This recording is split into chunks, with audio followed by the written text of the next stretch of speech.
Ẹ káàbọ̀ padà láti abala ìmọ̀ràn ìlera. A lérò pé ẹ ti rí kan àbí méjì dìmú nínú tí dókítà wa bá wa sọ lówùúrọ̀ tòní.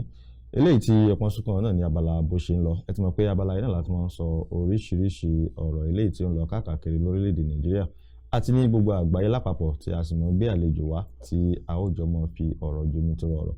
Lónìí náà gẹ́gẹ́ bí ìṣe wa, a ti wà ní agbára pẹ̀lú àlejò wa tuntun tí a ó jọ mọ yànnàná ọ̀rọ̀ tí a gbé wá sóde lónìí.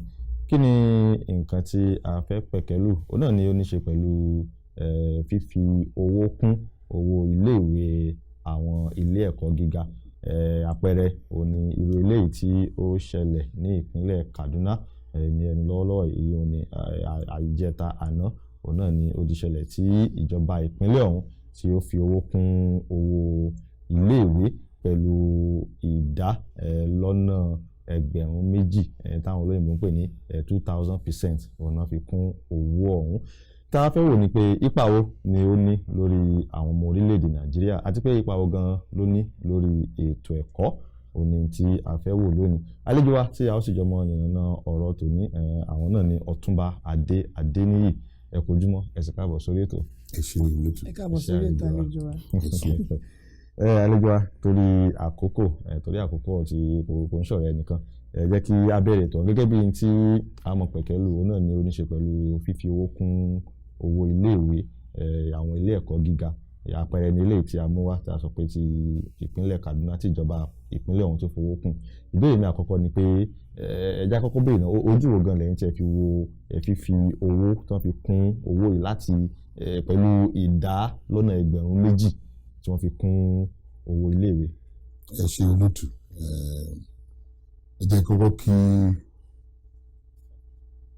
àwọn akẹ́kọ̀ọ́ kí Ọlọ́run kó máa dáàbò bo ẹ̀bùn wọn nínú iléèwé wọn. Àmín. Ìyá gbọ́ nǹkan tó ṣẹlẹ̀ ní iléèwé tó ń kidnap àwọn mẹ́ta tí àwọn kan tó ti pa márùn-ún nínú wọn báyìí. Kí Ọlọ́run kó gbà wọ́n sí afẹ́fẹ́ rẹ̀. Àmín. Ká má rí irú ẹ̀ mọ́. Àmín. Ètò ẹ̀kọ́ ó ṣe pàtàkì gan. Ẹni tó bá rántí nígbà tí àwọn Awólọ́wọ̀ tó wà níjọba ní South West, nǹkan tó ṣe pàtàkì jù fún ìjọba ńgbà yẹn ni ètò ẹ̀kọ́. Ìlú tó bá wà tí kò sí ẹ̀kọ́ fún oríṣiríṣi nǹkan, ìlú yẹn kò lè dìde. Ó yà wá lẹ́nu pé pẹ̀lú gbogbo wàhálà tó wà ní ìlú,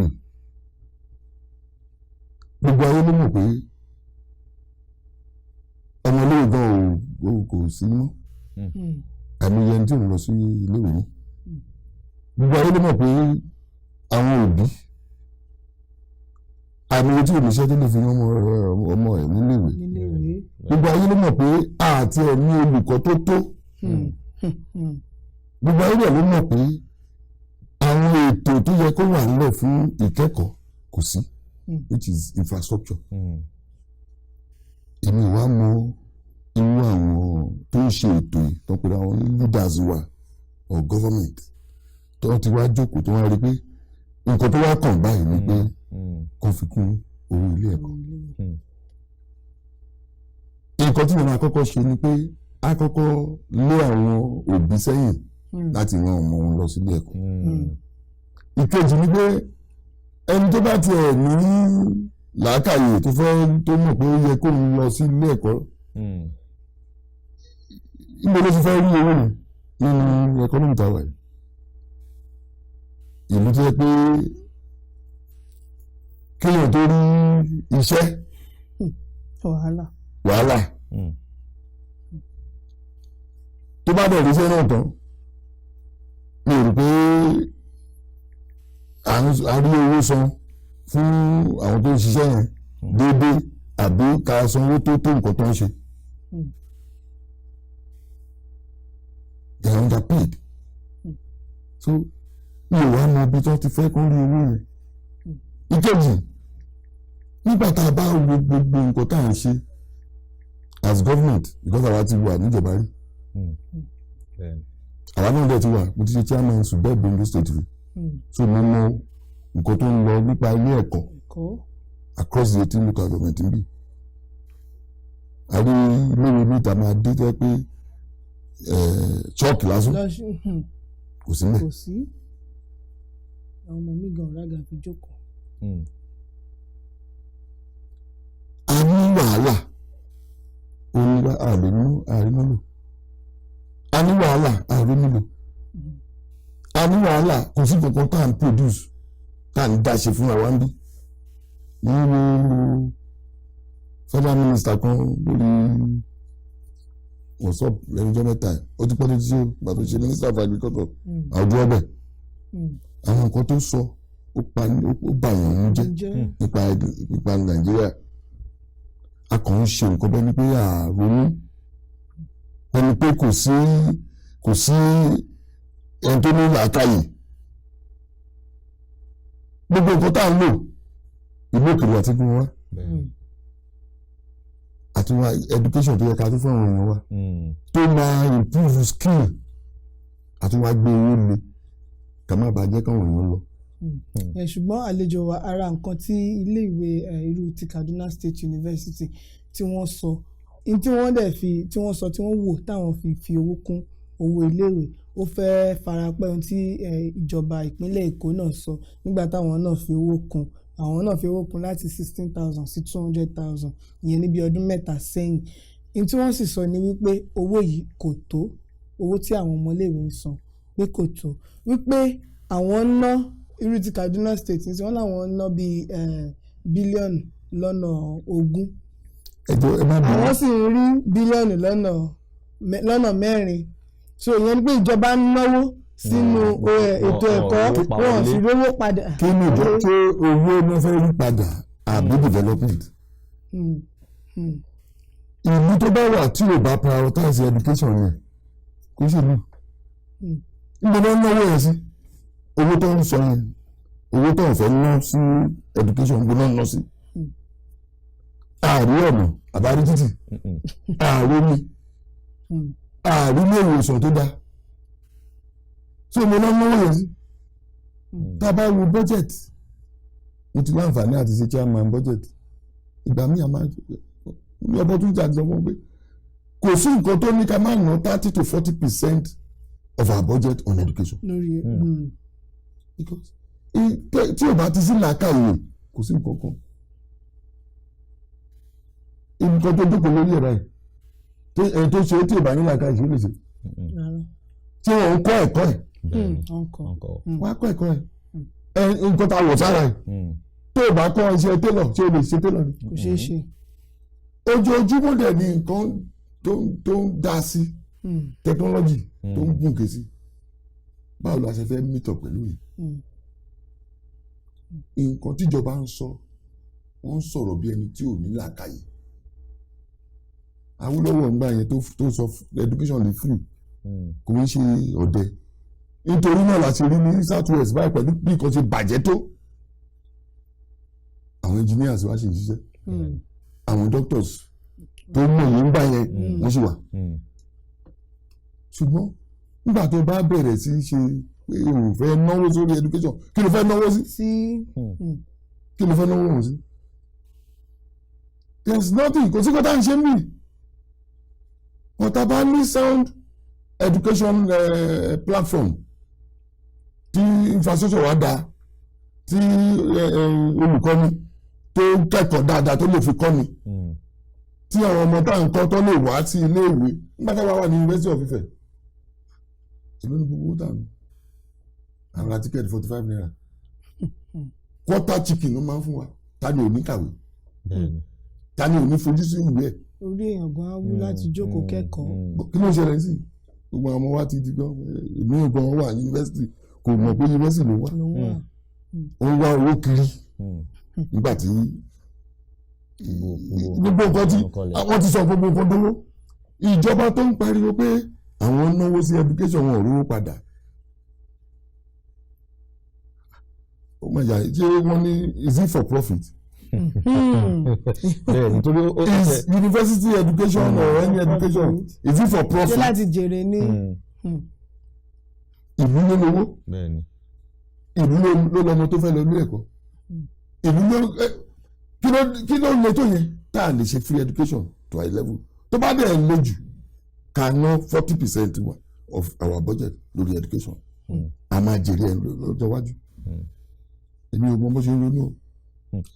àríbi tó ń ronú náà síbẹ̀. bẹ́ẹ̀ni lára nǹkan tí wọ́n lè sọ wọ́n ní bó ṣe fi owó kún wípé àwọn tí kò ń ṣe olùgbé ìpínlẹ̀ ọ̀hún àwọn non-indigene òní wọ́n mọ̀ san àdúró owó pẹ̀lú gbogbo àpẹẹrẹ tí ẹ ti fi lélẹ̀ pẹ̀lú ti olóògbé Ọbáfẹ́mi Awólọ́wọ̀ tí wọ́n ṣe ètò ẹ̀kọ́ lọ́fẹ̀ẹ́ nígbà ayé títí wọn. ẹ jẹ́ ká wá ní ìjọba wọn nífẹ̀ẹ́ àwọn aráàlú lọ́kàn àbí kò sí ìfẹ́ aráàlú lọ́kàn òun ló fi mú wọn ní pé ó dà o ẹ jẹ́ ká fi owó kún pàápàá jùlọ tó wọ́n fún wa ní àwọn tí ò jẹ́ olùgbé. nǹkan sọ yẹn gan-an ó dà pé ẹ̀ sí nílùú. ìjọba wo ló ní ìfẹ́ àwọn aráàlú báyìí? ìbàjẹ́ wà ń lù ìlú tó jẹ́ pé tí n bá fẹ́ kúrò ní ìlú ẹ̀ màá kọ́kọ́ rán yàn lọ sí títì kó lọ wípé àwọn bandits ò sí lọ́nà kábàtì sọ tí n bá fẹ́ lọ Èkó ìlú tó jẹ́ pé mi ò lè kúrò ní ìlú báyìí kí ni mo lọ Kaduna mi ò lè kúrò ní ìlú báyìí sí kí ni mo lọ sí Imo State ìyàwó mi akọ́kọ́ pè mí sí pé kò ṣe pé nǹkan ṣe yín sá. eléyìí iṣẹ́ ọ̀rọ̀ pé bóyá à ń ronú ẹ̀ nǹkan tá a rí ni ìjọba ẹ̀ ní àánú àwọn aráàlú bó ń ṣe láàánú bí àwọn aráàlú ní ogun wọn ò ní àánú ara wọn. lọ́nà wo ó pọ̀ ó máa ń sọ gbogbo ibi tí bá rí ayé àti sọ̀rọ̀ a lè sọ pé leaders ò dá a lè sọ ẹni tó gba pé ẹni tó wà ní gọ́ọ̀mẹ̀ntì ò dá ṣùgbọ́n àwọn tó dìbò fún wọn ṣé ìyàtọ̀ wà. nígbà tó o bá rí pé ẹni yóò lè ṣe nǹkan dáadáa nítorí pé kó wá òun ni bàbá kẹ òun ló máa dìbò fún nígbà tó wá fẹ́ bẹ̀rẹ̀ tí tó rí kankan ìyá máa jẹ́ tábà tún ní election mi ń bọ̀ báyìí àwọn èèyàn wa náà ló tún máa gbowó tó tún máa dìbò fún ẹni tán wọ̀n rí ẹni tán rí rí. tí wọ́n ti mọ̀ nǹkan tó fẹ́ ṣe. ẹni tán wọ́n ti ẹ̀ ayé àtijọ́ ṣe bá máa ń screen yàn wọ́n á béèrè ilé tó ti jáde wọ́n á béèrè nǹkan tí o ti ṣe fún ará ìlú wọ́n á wo nǹkan tí fámìlì ẹ jẹ́ ní ìlú kó tó fi ẹ jẹ ọba kó tó fi ẹ jíjẹ òye gbogbo ẹ ti tẹ̀. àlejò wa Ṣọlá ó mẹ́nu bà nǹkan kan nísìn ìyẹn ní lọ́rọ̀ non-indigene àti indigene nínú ìfiléde tí Kaduna State University tí wọ́n gbé jáde wọ́n ní pé àwọn medical students yẹn àwọn tó ń kẹ́kọ̀ọ́ oògùn ìṣègùn pé àwọn ní 500,000 àwọn tí ò wá láti ìlú Kaduna àwọn tó jẹ́ ọmọ ìlú Kaduna àwọn yẹn 300,000 then àwọn courses tó kù àwọn yẹn wọ́n ní 150,000 fún àwọn tí ò ń ṣe ọmọ ìlú àwọn tó jẹ́ ọmọ ìlú 100,000 ojú wo lẹ́yìn fi wo pínpín ọmọ ìlú kúrò nínú ẹni tí ò ń ṣe ọmọ ìlú nínú ètò ẹ̀kọ́ lórílẹ̀‐èdè yìí. ibi tá a bára wa nìyẹn èmi ò dẹ̀ rí mi ò rí much tó wà ìyàtọ̀ lè wà díẹ̀ even in the US if you are studying out of state you don't pay the same thing as somebody who is studying in the state. But ẹ má jẹ́ ká fojú kúrò ní increment là ń sọ. Because ọ̀rọ̀ náà indigene every state government ló ní university ẹ̀ ṣe get nǹkan tí mò ń sọ. tí n bá dẹ̀ dá ó dàbí ìgbà tí mo wà níjọba tí ọ̀gá mi tó ṣe gómìnà bí Dr. Mimiko ó dá mother and child sílẹ̀. Mother and child was supposed to be for Ondo State indigene. ṣùgbọ́n nígbà nǹkan tó bá ti dá kò sí èèyàn tí ò ní wá nǹkan tó dá àwọn èèyàn wá láti Benin wọ́n wá ń lò lọ́fẹ̀ẹ́ àwọn èèyàn wá láti Ifẹ̀ wọ́n wá ń lò lọ́fẹ̀ẹ́ àwọn èèyàn wá láti Èkó wọ́n wá lò lọ́fẹ̀ẹ́. ìyẹn dẹ̀ máa bring financial stress so kò sí nǹkan tó wrong ní ojú tèmi àti differentiate teaching àti because it's a state university not a federal university tó bá jẹ́ federal university ṣe gbogbo wa ni owó Nàìjíríà nìyẹn but tó bá jẹ́ state owó state ni state àdé fẹ́ take care àwọn èèyàn tiẹ̀ kó tó take care àwọn èèyàn míì tó wá wọn ní èrè wá sí school wọn kàn ní wàá san díẹ̀ ju àwọn tara lé lọ èmi ò rí nǹkan tó wrong yìí yẹn wọ́n tó bá jẹ́ federal institution wọn ò lè ṣe yẹn federal institution ò bá jẹ́ pé Oǹdó ló wà àbí kó wà lọ́wọ́ federal institution ṣùgbọ́n tó bá ní Oǹdó Ẹ̀kínmògún ló dá iléèwé sílẹ̀ fún àwọn ọmọ ẹ̀ tí ẹni tí òun ṣọmọ Oǹdó bá fẹ́ wá síbẹ̀ kò sí nǹkan tó rọ̀ tó ń pẹ́ òun ṣọmọ Oǹdó ṣùgbọ́n àyè wà fún ẹ àti kàwé ń bí wà bọ̀ tí wàá san premium lórí ẹ̀ pé òun fẹ́ wá jàǹfààní owó tó ń jẹ́ ti ìlú wa wà wà fi kékeré sórí ẹ̀ ṣùgbọ́n nǹkan tá à ń sọ ni pé kò yẹ kí education mọ́tò yẹn education should be given like a fẹ́ wò ó pé in the next 10 years kí doctor 10 ti wà kí doctor 20 ti wà tó ní òye nílùú yìí kí engineers 6, 7, 8, 30 kó ti wà tó lè máa bá wa ṣe ọ̀rọ̀ iná wa because we don't plan for anything here in this country we don't even understand it ẹ wo mega school tá a ṣe máa I was privileged because mo supervise so many as chairman of SUBEB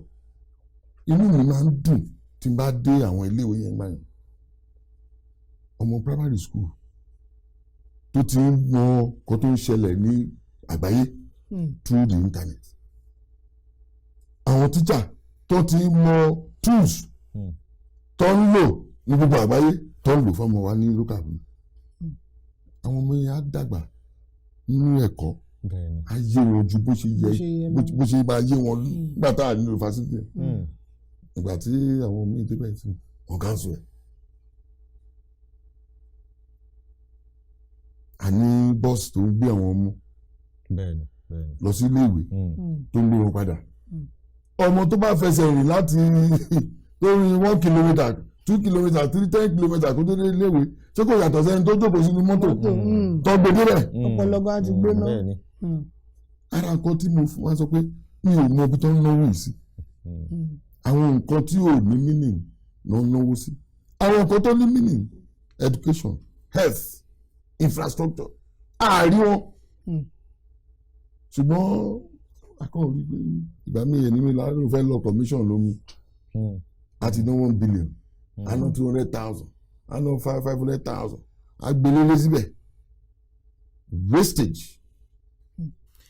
Àlejò wa ẹ jẹ́ ká wá sopọ̀ mọ́ ti University of Ilorin torí University of Ilorin lótìtọ́ yunifásitì àpapọ̀ ni tí ọ̀pọ̀lọpọ̀ sì máa fi ṣe àpèjúwe àti àkàwé àti àwòkọ́ṣe ṣùgbọ́n owó tiwọn ó lé díẹ̀ sí tàwọn yunifásitì tó kù ó sì pẹ̀ lára ìdí tó fi jẹ́ pé ìgbà tí àwọn iléèwé tó kù bá ń lọ sí ìyanṣẹ́lódì ìyẹn strike àwọn ò kí ń lọ strike àwọn ọmọ iléèwé wọn kéré wọ́n yàtọ̀ wọ́n ní àwọn irinṣẹ́ tó yẹ kí wọ́n ní kódà gan ó nígbà kan mi mọ̀ bí wọ́n ṣe ń ṣe nísìn tí ẹ pé títí kan irú ẹ̀rọ tí mo gbé dání tọ́mọ máa lò gbogbo ẹ̀ ni wọ́n máa ń fún wọn ṣé ẹ wò pé fífi owó kún owó iléèwé yẹn ó ní àǹfààní títí ẹ̀ rárá.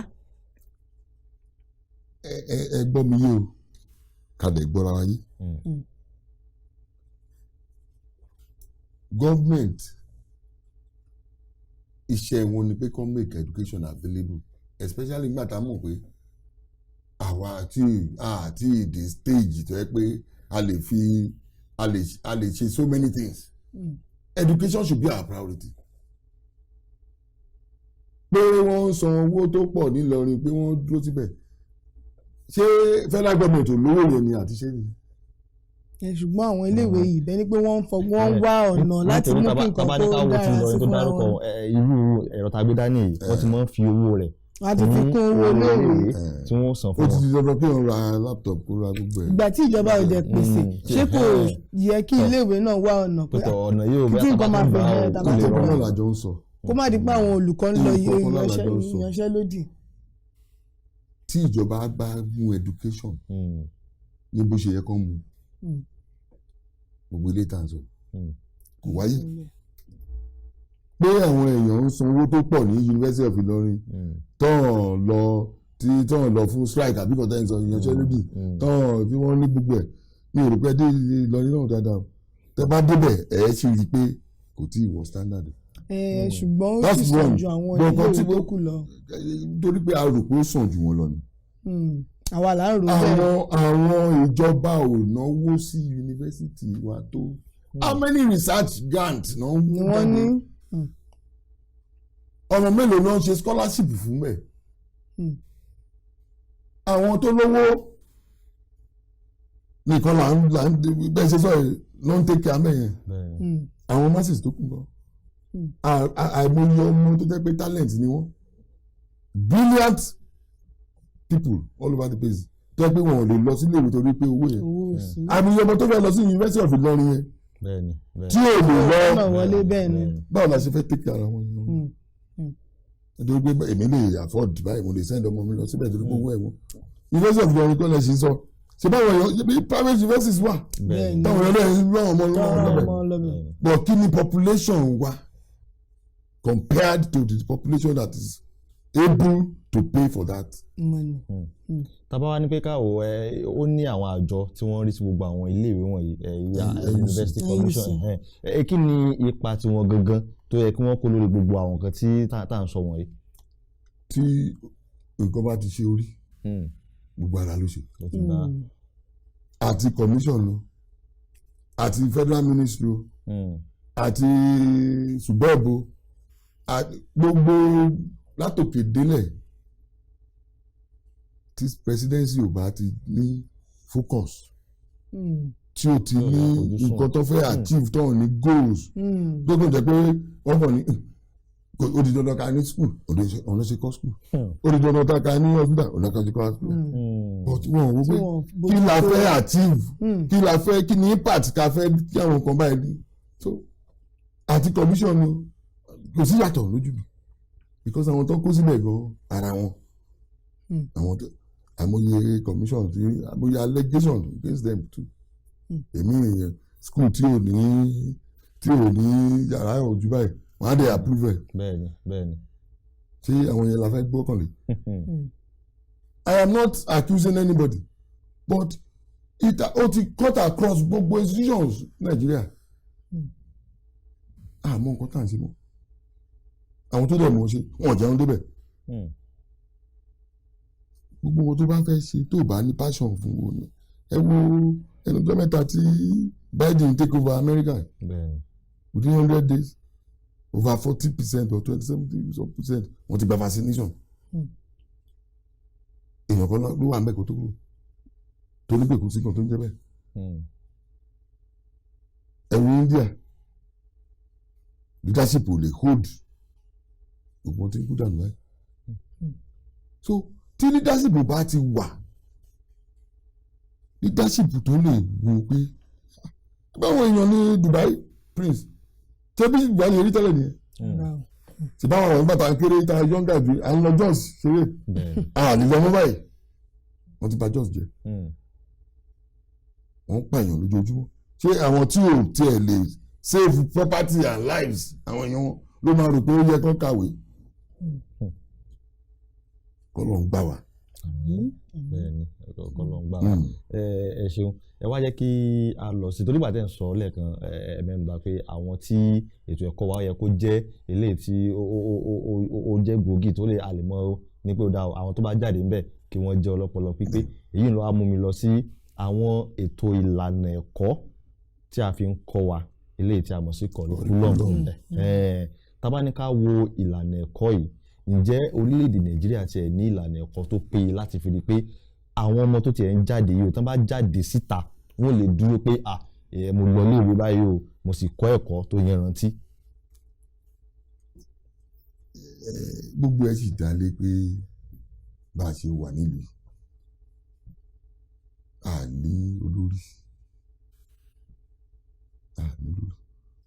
a ní àwọn èèyàn tó ń tọ́ wa sí ọ̀nà tó ń tọ́ ìlú sí nǹkan ọ̀rọ̀ kan nígbà tó ń sọ ojoojúmọ́ là ń rún lẹ́nu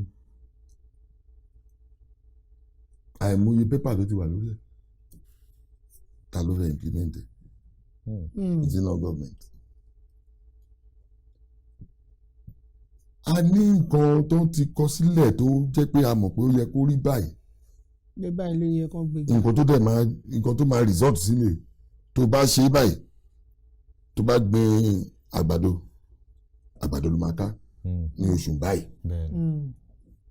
Ìlànà nìyẹn. Àlàkalẹ̀ ti wà. Ṣùgbọ́n ta ló ń bí dẹ̀? A sì ní wàhálà. Ó dìgbà tá a bá ní government tó ń darí wa síbi tó yẹ ká lọ kí gbogbo kan báyìí kó tó lè ètò yìí kó tó máa tò bó bá ṣe wà ń sìn káṣá ti kọ́kọ́ sub security wa ìyẹn gbọ́ngàn ni pé òòlù ìtọ́ yín ọkàn ọ̀balẹ̀ mọ́ àfẹ́ tó bá ń tọ́ rẹ̀ ọ̀rọ̀ security gómìnà aṣọ ilé ará ìlú aṣọ ilé federal government aṣọ ilé kò sí unity of purpose lọ́rọ̀ wa ní Nàìjíríà báyìí nǹkan ṣe fẹ́ fà sókè àwọn mẹ́wàá ń fà sílẹ̀ ìlú tó yẹ pé ọlọ́pàá kò lè function dáadáa ìlú tó lè jẹ́ justice ní judiciary ìlú tó jẹ́ pé ìgbà míì ti máa wo nǹkan tí presidency á sọ à ń sọ̀rọ̀ Boko Haram à ń sọ̀rọ̀ bandits látijọ́ yìí títí ó dẹ̀ fi bẹ̀rẹ̀ sí lọ kúrò níbi tá a ti bẹ̀rẹ̀ tó tún 36 states fẹ́ gba bandits báyìí kí ni gọ́ọ̀mẹ̀ntì ń wò tó ń spread bẹ́ẹ̀ títí wọ́n fi dé stage so ó dìgbà tá a bá ní gọ́ọ̀mẹ̀ntì ká tó and gbogbo ẹ̀ wà lọ́wọ́ aráàlú láti jókòó kan ronú wọn ṣé bá a ṣe fẹ́ kó máa lọ lílé yìí. Bàtà wà ń dàgbà ọmọdé kankan ò lè gba èdè lọ gbé Mercedes wá sílé bàbá ẹ̀. Bẹ́ẹ̀ni mo tún wọ̀ níbi pé. wọ́n á bèèrè pé bolo ti rí bolówó yìí ti wá. nísìnyí ẹni yẹn gangan ló fẹ́ ṣe president irú èèyàn bẹ́ẹ̀ yẹn àwa tá a mọ ibi tó ti rówó tá a mọ ibi tó ti là tá a mọ ṣé tó ń ṣe. tí wọ́n ní bẹ́ẹ̀ bá di president mọ́ wa lọ́wọ́ ṣẹ́bi ẹ̀ ní abẹ́bi wa aráàlú láti jókòó kan rò ó nífẹ̀ẹ́ ni wàá ṣẹ́ ìpè fún ìlú àní máa sọ̀rọ̀ burúkú pa ìlú wa ká máa ṣáà ní ó máa dà. ire náà la máa sú. because ibi tá a wà yín sìn ní ọ̀rọ̀ ìlú yìí fọlọ́n gbà wá ní. ibi mọ́bìnrin dákun ibi ọ̀rọ̀ ààbò tí ẹ sọ déhùn ẹ̀rọ ni mo wá fẹ́ ká mú wá síbi ètò ẹ̀kọ́ torí ní nǹkan bí ọ̀sẹ̀ díẹ̀ sẹ́yìn àwọn àgbọ́ ìròyìn pé ní àwọn ilé kan pé ìjínigbé pọ̀ ní àwọn ilé ìwà pàápàá jùlọ àwọn ti girama ni àti tàwọn ilé yunifásitì tí a mẹ́nu báyìí wọ́n wá ní wọ́n pe kíní ọ̀nà ní security dog òun ni ó mọ̀ ṣọ́ àwọn ọmọ ilé ẹ̀kọ́ nísìn ẹ̀rí pé káwọn lọ fọkàn balẹ̀ àwọn èrò wa fẹ́ bí ẹ̀yin gẹ́gẹ́ bí ẹnìkan tẹ́ ti wà níjọba rí ẹ̀rí ti ṣe alága subeb ó dá wọn ní security dog ni ó mọ̀ ṣe aláàbò fún àwọn ọmọ ilé ẹ̀kọ́ ní ìsìn báyìí tí òfin ní sí wàhálà mọ́ ẹ̀yin gẹ́gẹ́ bí ẹnìkan ní ìwòye ti yín ǹjẹ́ ibi tí orílẹ̀-èdè wa dé security dog ló kù tí ó yẹ ká mọ̀ fi ṣọ́ pàápàá jùlọ ètò ẹ̀kọ́. a kàn ń repeat ara wa ni nǹkan ti wọ́ nígbà tó bá gbé kápẹ́ntà tó ní kó máa lọ gẹrun ẹ̀ ìṣúkọ́ ló máa gbá mọ́. Bẹ́ẹ̀ni torí kò ní kò gbọ́ ọgbọ́n bẹ̀rẹ̀. it's not bàbá ara àwọn pronouncement tá à ń gbọ́ lẹ́nu àwọn tó ń sọ pé àwọn leaders wà nìyẹn. ẹnìkan lọ ń bá àwọn bandit ó ló ń bá wọn negotiate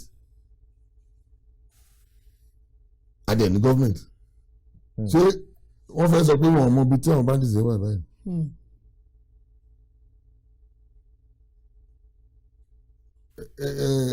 ẹni tó ń kọ̀ sí wàhálà ó wà ní káwọ́ ẹ̀ ó mú ó wá ló fẹ́ lọ gbé ajáde ó kọ́kọ́ wá ní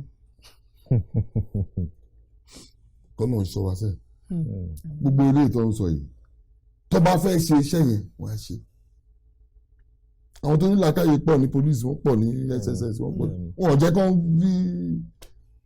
jẹ́ kán ṣiṣẹ́ wọn ni tó bá jẹ́ kán ṣiṣẹ́ wọn ìlú yà dẹ̀rọ̀ àmì ẹni tó jẹ́ pé ó ti bínú resign kúrò ní iṣẹ́ sójà iṣẹ́ DSS iṣẹ́ ọlọ́pàá nítorí àwọn tó fi àwọn kan síbẹ̀ wọ́n mọ nǹkan tó fẹ́ kán achieve tí ò bá jẹ́ bẹ́ẹ̀ kò yẹ kó lè tẹ́lẹ̀ wọ́n gbé ọmọ ní grammar school lẹ́nu àárọ̀ làwọn tó ń bọ̀ wá gbé ní grammar school lẹ́nu nísìnyí wọ́n ti wá graduate dé ọ̀dọ̀ higher institution tí ò ṣẹlẹ̀ rí.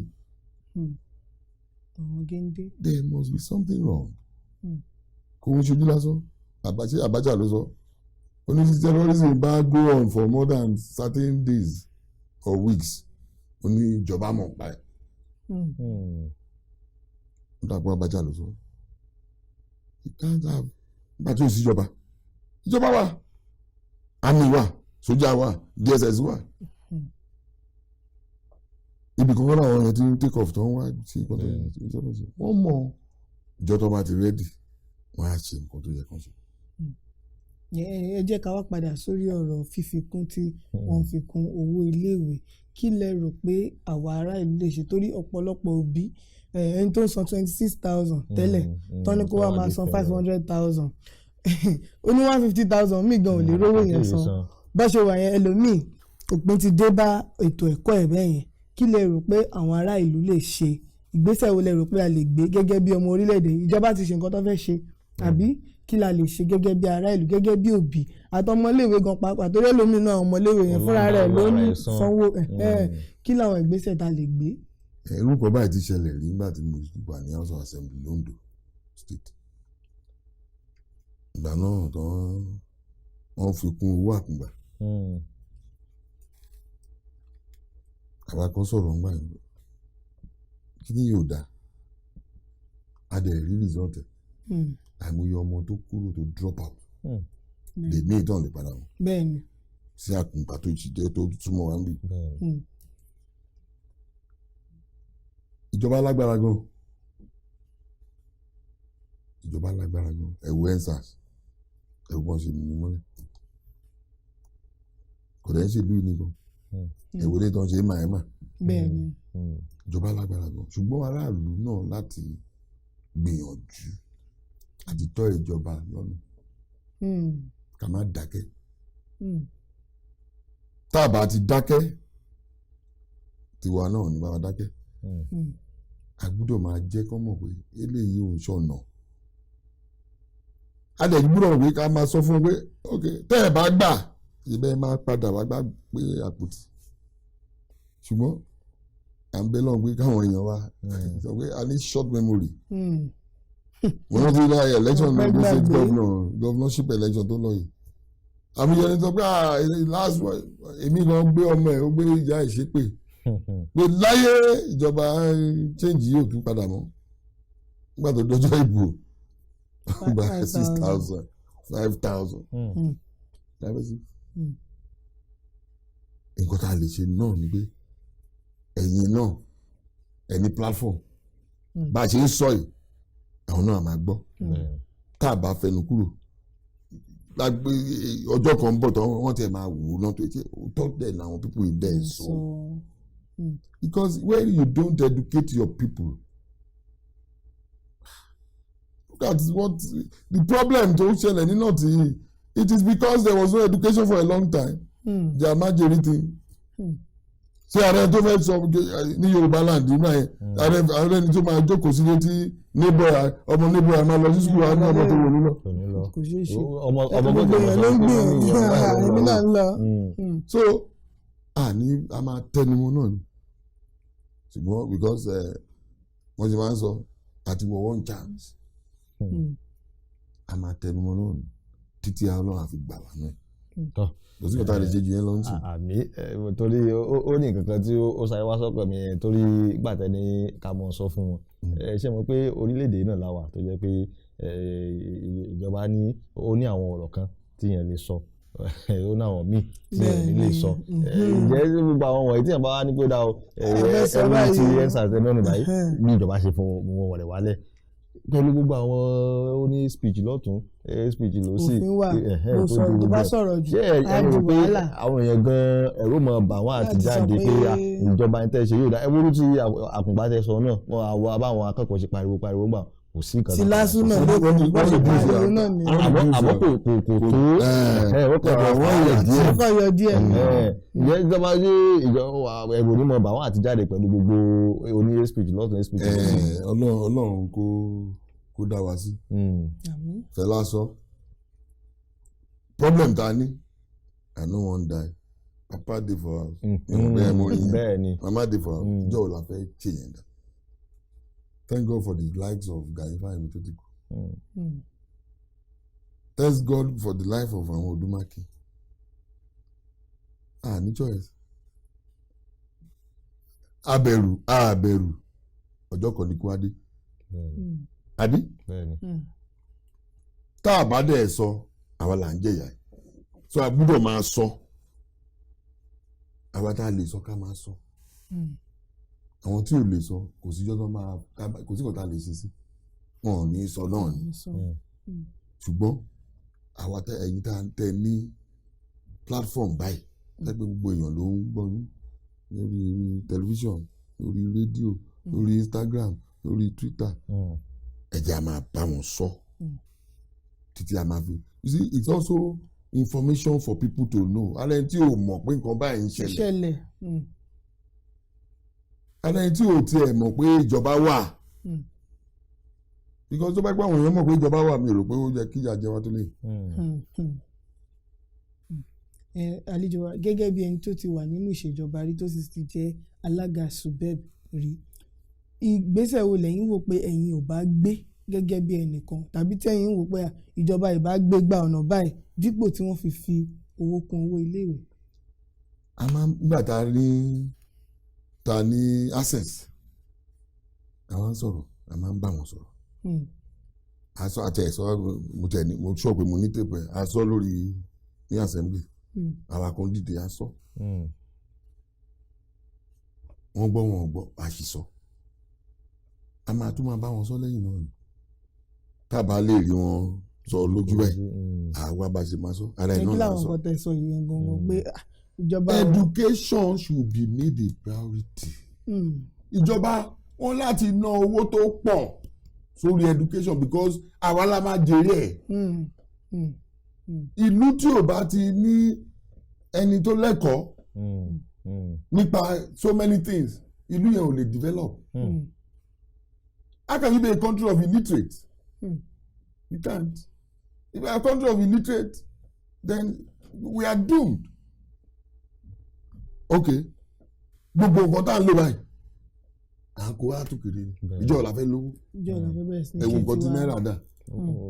orí bákan. Nígbà táwa ń dàgbà, a ní bàtà. Gbogbo nǹkan tí bàtà ń ṣe là ń wọ̀. Pójò ní plant sí Nàìjíríà. Nàìjíríà gbogbo wọn lọ ti ṣí lọ. Leland ní plant sí Nàìjíríà. Àwọn hospital wa àwọn òyìnbó kan wá ń ṣiṣẹ́ mí. Omi ń yọ nísìnyí ẹnjìníà mélòó la nídà lè kó lọ sí Owena Dams kó lọ ṣiṣẹ́ mẹ́ àfi ká lọ pé Chinese. àfi ká lọ pé Chinese. Àbí ara ibi tí ó yẹ kí a ti nílà káyè pé ó yẹ ká kẹ́kọ̀ọ́ ká jẹ́ kí ẹ̀kọ́ jẹ́ priority wa. Education should take nothing less than 40% or 30-something% of our budget. Because we are the one that will gain from it at the end of the day. A lot of our kids, our children are abroad doing good because they are well taught in the schools they attend there. And with the opportunities, scholarships, grants, àìmọye professor ní Nàìjíríà tí ò ti ṣe research kan rí nígbà tí ò bá lówó tó máa ń sọ nígbà tí ò sówó. so a gbọ́dọ̀ prioritize education.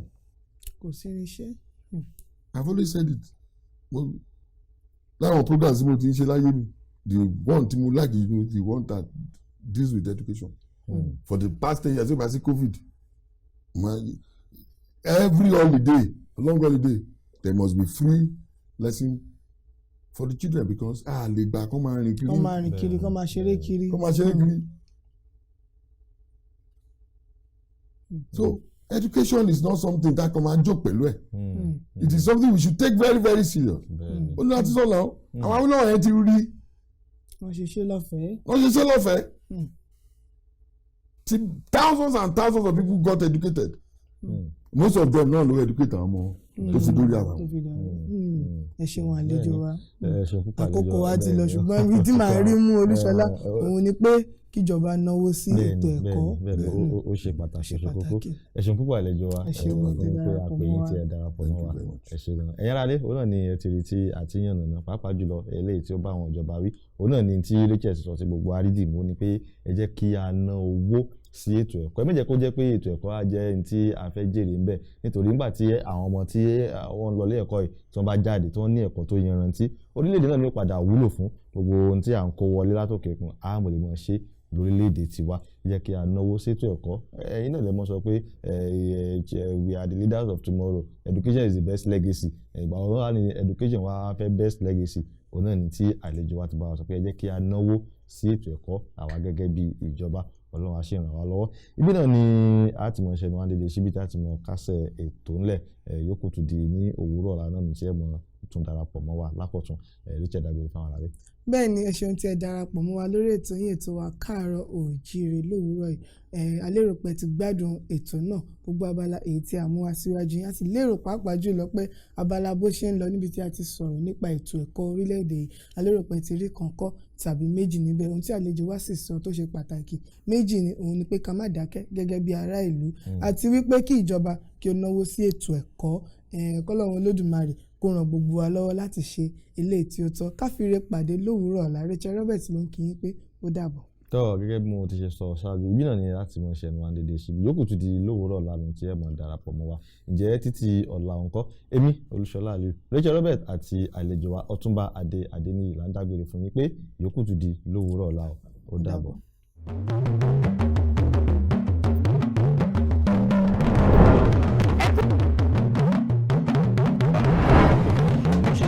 mímọ̀ ṣe wa torí mélòó ni àwa kí ni a lè dá ṣe. bí ọjọ́ gẹ́gẹ́ bí ọkọ mi ṣe sọ adúpẹ́ lọ́wọ́ Elédùmarè pé àtúntò à ń bọ̀ wá ní ìyá mẹ́nuba àmọ́ kó tó di pé a kúrò lábala láàrin. eré ìdárayá lórílẹ̀‐èdè Sunday Dare dídarapọ̀ mọ́ ọ̀pọ̀lọpọ̀ àwọn èèyàn tó ń ṣèdárò ètò ẹ̀kọ́ tó ti di àwọn oúnjẹ. kí àwọn gẹ́gẹ́ bẹ̀rẹ̀ ṣe mọ̀ ní thank God. ó ṣe é lọ abala ṣe ló ń ṣẹlẹ̀ àti abala àríyá. ọmọ akéèntì tó ní àtúntò àwọn wípé púpọ̀ nínú àwọn ìlú tó jẹ́ wípé wọ́n. ọ̀nà ló ní kọ́ńdẹ̀tì ìfowópamọ́sílẹ̀ fáwọn oníbàárà tó ń ra káàdì inú fóònù láti fi sọ̀rọ̀ ní kíá.